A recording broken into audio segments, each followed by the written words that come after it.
سحر آہستہ آہستہ. بہت سے لوگ اس شعر کو سن کر دھوکے میں آگے، انہوں نے سمجھا کہ یہ شعر جو ہے وہ غلط ہے، آقا کے کرم کو محدود کر رہا ہے اور صرف جو ہے وہ آہستہ آہستہ ہی کہا جا رہا ہے. مگر ایسا نہیں ہے. یہ شاعر نے اپنی کیفیت بیان کیا اور ہر اس مشکل زدہ انسان کی کیفیت کو بیان کیا ہے جو مشکل میں ہے، پریشانی میں ہے. اور یہ تسلی کا شعر ہے کہ پریشان مت ہو، غم میں نہ رہو. جو مصیبت میں ہے اس کو سمجھانے کے لیے کہ پریشان مت ہو، کرم فرمائیں گے آقا مگر آہستہ آہستہ. کہتا نہیں ہے کہ آپ صبر کرو، اللہ دھیرے دھیرے آپ کی مشکلات کو آسانیوں میں تبدیل کر دے گا.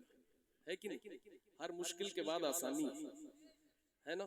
تو وہ آسانی کبھی کبھی حضور چاہیں تو فوراً ہو جائے، مل جائے. حضور چاہیں تو پھر وہ ایک یہ دنیا جو ہے اللہ مسبب الاسباب ہے، سب کچھ سبب اور ذریعے ہیں اس کے کام کرنے کے. تو یہاں پہ شاعر نے جو ہے تسلی کے لیے کہا ہے کہ کرم فرمائیں گے آقا مگر آہستہ آہستہ. الحمدللہ اس کلام کو، اس شعر کو حضور محدث کبیر نے بھی کہا کہ یہ شعر بالکل ٹھیک ہے. چونکہ زاہد بھائی یہ آج کل دور چلا اصلاح کا، جسے دیکھو اصلاح کر رہے ہیں. جس کی خود کی اصلاح ہونی چاہیے وہ بھی اصلاح کر رہے ہیں. کئی ایسے لوگ اصلاح کر رہے ہیں کہ جنہوں نے زندگی میں صرف جو ہے انتشار فساد برپا کیا اور مدرسے کے نام پہ چندے کھائے. اور ان سے پوچھا گیا مدرسہ کہاں چل رہا ہے؟ بولے خیالات میں چل رہا ہے. تو خیالات میں یونیورسٹی چلاؤ. وہ لوگ بھی اصلاح کر رہے ہیں نعت خانوں کی، ایسے پڑھو ایسے پڑھو. ایک دن تو حد ہو گئی، ایک ناظم اناؤنسر صاحب ہیں وہ اصلاح کر رہے تھے کہ بھائی ایسے پڑھو، یعنی اس طرح پڑھو کہ حضور محفل میں موجود ہیں. انہوں نے کہا اور انہوں نے 20 لطیفے سنائے. تو میں نے کہا پھر جب انہوں نے لطیفے سنائے تو اس وقت بھی تو حضور موجود تھے محفل میں، کہ صرف یہ فارمولا نعت خواں کے لیے. تقریر کے بھی آداب ہیں. بہت سے ایسے خطبہ ہیں کہ تقریر جیسی کرنی چاہیے ویسی تقریر نہیں کرتے، اور وہ چاہتے ہیں کہ ہم حضرت حسان ابن ثابت کی طرح پڑھیں. تو ہم اگر حسان ابن ثابت کی طرح اگر آپ چاہتے ہو کہ ہم پڑھیں تو میں بھی چاہتا ہوں آپ ابو بکر صدیق کی طرح تقریر کرو. آپ بھی جو ہے عمر فاروق اعظم کی طرح تقریر کرو. آپ عثمان غنی کی طرح تقریر کرو، عبیدہ بن جراح کی طرح تقریر کرو. تو ہم بھی اسی فہرست میں کہ حسان ابن ثابت کی غلامی میں نعت پڑھ رہے ہیں، اور ہمارا یہ اپنا کام ہے، آپ کا اپنا کام ہے. تو اصلاح کا دروازہ کھل گیا ہے. تو اس کا یہ مطلب نہیں کہ اس دروازے میں جو چاہے آئے جائے. جس کا من ہو اصلاح کرے. جس کی خود کی بیویاں کنٹرول میں نہیں ہے تو وہ بھی اصلاح کر رہا ہے شاعروں. اتنا آسان ہو گیا. جمعہ 8 دن ہوا، فارغ ہوئے، سند لیے ہوئے، آ کے ہاتھ پکڑ لیتے ہیں یہ شعر ایسا نہیں ایسا ہے، بغیر تحقیق. ارے بھائی کوئی طریقہ اصلاح کا بھی ہوتا ہے. نصیر آخر عداوت کے بھی کچھ آداب ہوتے ہیں. کسی بیمار کو زنجیر پہنائی نہیں جاتی. تو عداوت کے آداب ہوتے ہیں تو اصلاح کے بھی آداب ہوتے ہیں. ہر چیز کا اصول ہے. میں حاضر کرتا ہوں سماعت فرمائیں. گزر جائے گی شب ہوگی سحر آہستہ آہستہ کرم فرمائیں گے آقا مگر آہستہ آہستہ کرم فرمائیں گے آقا مگر آہستہ آہستہ.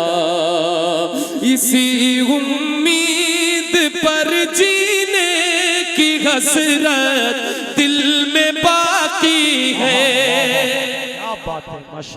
اسی امید پر جینے کی حسرت دل میں باقی ہے. کبھی ہوگا مدینے کا سفر آہستہ آہستہ.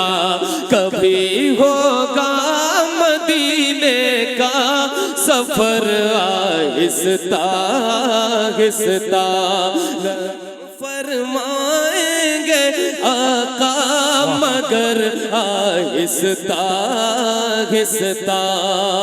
کبھی ہوگا مدینے کا سفر آہستہ آہستہ. ایک شعر بھائی لوگ ایک شعر. سبھی گنبد بنے جس گنبد خضرا کے صدقے میں. سبھی گنبد بنے سبھی گنبد بنے جس گنبد خضرا کے صدقے میں. اسے دیکھو مگر اٹھے نظر آہستہ آہستہ. اسے دیکھو مگر اٹھے نظر آہستہ آہستہ. کبھی ہوگا مدینے کا سفر.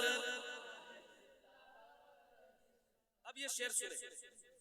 قسم اللہ کی نقشہ بدل جائے گا محشر کا.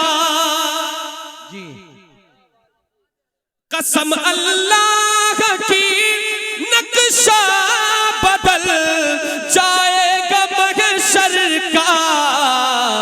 رکھیں گے جب قدم خیر البشر آہستہ آہستہ. رکھیں گے جب قدم خیر البشر. ماشاءاللہ.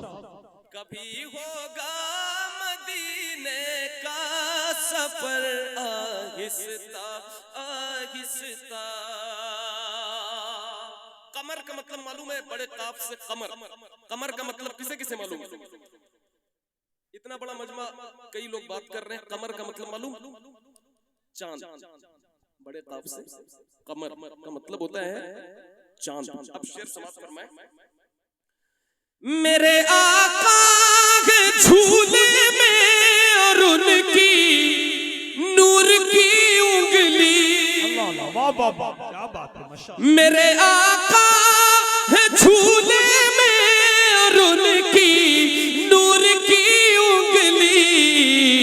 جدھر جاتی ادھر جاتا قمر آہستہ آہستہ.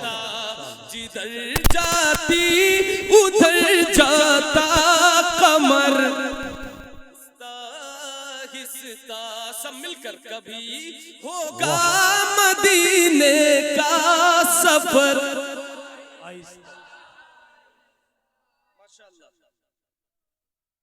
دیار مصطفیٰ میں اے میرے دل غور سے سن لے. دیار مصطفیٰ میں اے میرے دل غور سے سن لے. دیار مصطفیٰ میں میرے دل غور سے سن لے. دھڑکنے کی اجازت ہے مگر آہستہ آہستہ. دھڑکنے کی اجازت ہے مگر آہستہ آہستہ. سبحان اللہ. ماشاءاللہ.